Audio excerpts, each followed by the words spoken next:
So here's a bonus tip for looping animations in After Effects. So let's say you have like a lot of properties or a lot of layers and stuff that you want to loop over, right? So it can be a bit tedious to go over every single property and add the expression to it. So what you can do instead is to, let's just delete this.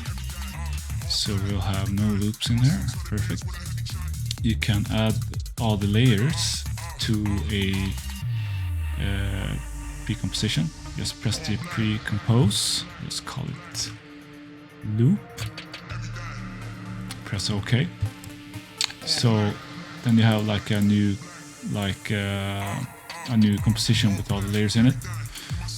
So what you can do now is just to activate the time remapping on it. So you do this by right-clicking on the actual layer, and then you go into time, and then time remapping. So it will give you the possibility to animate the actual timeline.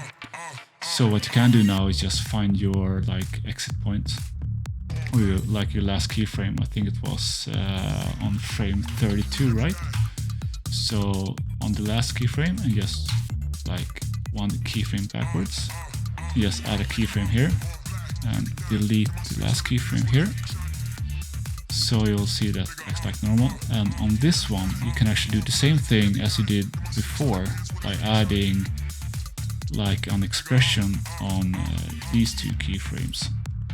So you go in here and find property and loop out.